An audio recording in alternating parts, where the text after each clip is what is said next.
Now, recently the New York Times did a very detailed report about the relationship between Mitch McConnell and President Trump.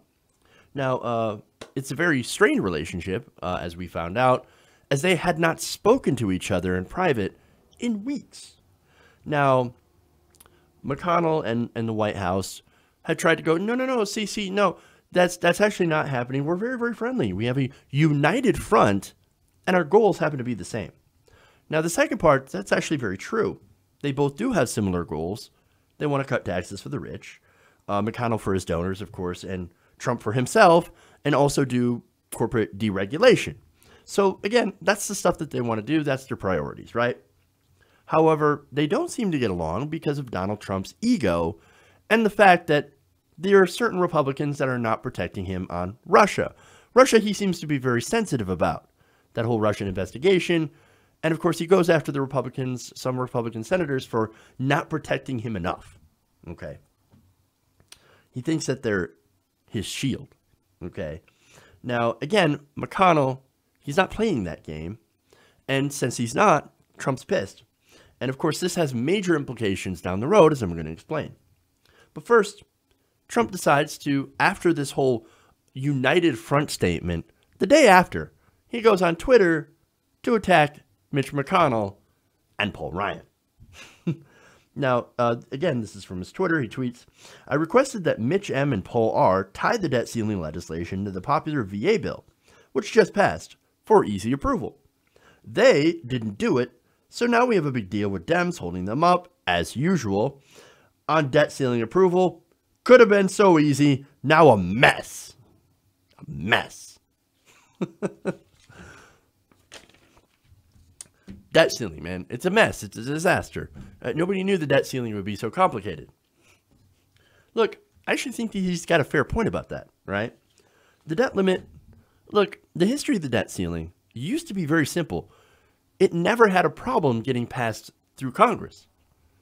That is until Mitch McConnell decided, hey, I'm going to play politics, and I'm going to literally try to hold the government hostage in order to get my policy proposals. So you can thank Mitch McConnell for that. And now that they've used that, I wouldn't blame the Democrats for also saying, oh yeah, two can play at that game, motherfucker, and doing the same thing. Now, on that, we know the Democrats aren't actually dumb enough to shut down the government. But Trump, well, Trump's not. He's actually very dumb. Now, this, again, comes just 2 days after Trump threatened to let the government shut down because he wasn't getting funding for his border wall. So, again, that's another example of classic Trumpism, right? Now, an hour later after those original tweets, he decides, McConnell hasn't had enough. I'm going to go after him again. He said, the problem I have with Mitch McConnell is that after hearing repeal and replace for 7 years, he failed. That should never have happened. Now, again, if you want to say he has a point, that's incredibly fair. Yes, he did overpromise. Look, what Mitch McConnell did and the Republicans during President Obama's term is they basically used repeal and replace to score political points, and it actually was fairly effective. I mean, again, the 2010 midterms, then you also had 2014, they used the ACA. They used misinformation about Obamacare in order to win some legislative victories. They promised, oh, repeal and replace, repeal and replace. They didn't actually have a plan to repeal and replace. So that's, look, if you're going to criticize them on that, that's incredibly fair. But if you're going to criticize fellow senators, people that are on your team, well, doing it in public, not a good idea. For one, you just confirm that, yes, Mitch McConnell and you are in the middle of a nasty feud. So all that stuff about, oh, no, we're united. No, bullshit. You just swept that aside, as you often do. See, Trump goes out and he tweets and destroys the entire narrative that the White House tries to put out. That's what has frustrated a lot of the White House communications directors, as well as other people in the White House communications staff, because they constantly get undercut by Trump's ridiculous tweeting. Hey, John Kelly, I thought you were supposed to reel that back in. Apparently you do not, because there's no controlling Donald Trump. Now, number two, look, if Donald Trump keeps attacking his allies, you're going to weaken them. I mean, look at Jeff Flake already. He's got a primary opponent for Jeff Flake. Now, I'm not against primaries. I'm actually incredibly for. I'm for primaries. However, they have somebody running against Jeff Flake that is named that has been nicknamed Chemtrail Kelly, who's a massive conspiracy theorist. Now, in my experience, a lot of these super far right fringe candidates tend to lose because they don't have any popular support. And look, be honest, the Republicans, they do have the money. Jeff Flake is going to get supported by a lot of cash. You're going to probably dump a money bomb on this race. But not only that, but they look at these far-right fringe candidates. Their proposals are horrific. And, of course, this person relies a lot on conspiracy theories, which are insane. You're going to have the lady that was saying, I'm not a witch. You're going to have Christine O'Donnell again. Good luck with that. But, of course, Trump, he's too stupid to realize what he's doing. See, he needs, especially going forward, right? He needs allies in Congress. He needs them, especially in the next few months, if he's going to survive. Again, like a child, Trump can't help himself. He's going to attack his allies. I mean, he threw Jeff Sessions under the bus. The man has no idea what he's doing.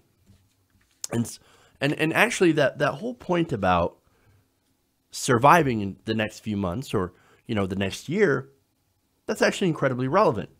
See, without the support of the House and Senate Republicans, number one, he's going to get he's going to have a hard time getting things done. They've already had an incredibly difficult time getting things done. The failure to repeal the ACA and replace it with their plan is a huge blow to the agenda. He's turning into essentially a lame duck president. Now, there are some things that I think that they might be able to get done since they all agree on things. And that is tax cuts and deregulation. They might be able to get some modest tax cuts in there for the rich. There's a better chance for them to actually agree on something to get to Trump's desk. But again, the ACA fight, it really hurt them. Okay. Now, on the other hand, we also thought that getting rid of the ACA for them was actually going to be fairly easy, that they could do it. They've proven by not getting it done that this White House is so dysfunctional that there's a possibility that they might not even be able to get tax cuts for the rich done. Now, can you imagine the level of incompetence needed to pull that one off? So, and to me, that's now within the realm of possibility. So, now the other thing here, of course, is the Mueller investigation. Now, again, this isn't looking into, hacking or anything like that. There's no election hacking. Russia didn't hack into our voting machines and change the vote totals for Donald Trump. That's garbage, right? No, what they're looking into is the possible financial deal between Donald Trump and elements of the Russian government. Now, that's an interesting investigation because what it could find out is that the Russian government has a little bit of financial sway over the president, which could be very problematic, especially when you're dealing with things like sanctions and negotiations, which President Trump has actually been very pro-Russia on.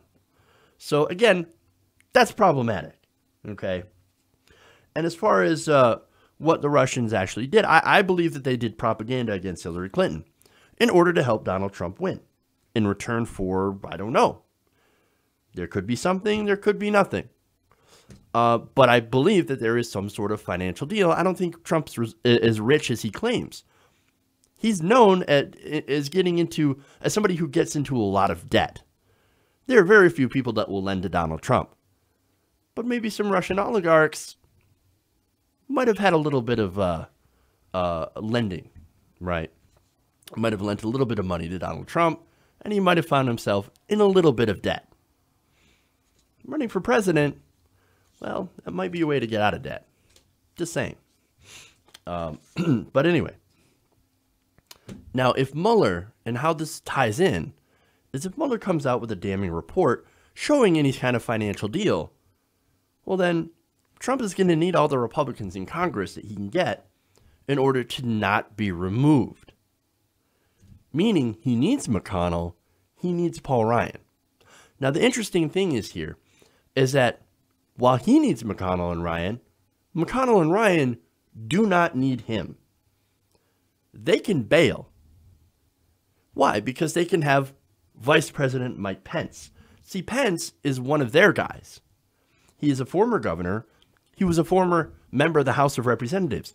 He's got all sorts of connections. He's very well respected within the Republican Party, within the conservative movement. Now, if they turn on Trump, well, that's okay. They can get Mike Pence, because at some point, Trump's going to get so toxic, especially when this investigation, if they find something in this investigation, they're going to finally pull the chute. And that's okay. They'll be covered because they're going to have Mike Pence. And this is a guy who is dangerous in his own right. They get Pence, they get a Republican Congress, they can deliver their agenda, their right-wing agenda, and they could do it without all the drama. So, now, of course, one of the only things that's keeping them in line so far is the fact that the base is still wholly behind Donald Trump. But, as I've talked about in recent polls, that is actually starting to slip.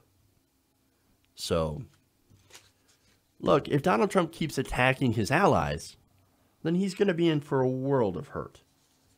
So, hey, that doesn't bother me at all. Keep attacking your friends, Trump. Keep attacking them. But I can guarantee that if you keep doing this, you're going to be into a fight that you can't win. Hey everybody, thanks for watching this video. If you want to see more like this, please hit the subscribe button below. And if you want to support truly independent progressive media, please consider becoming a patron at patreon.com/TYTNation.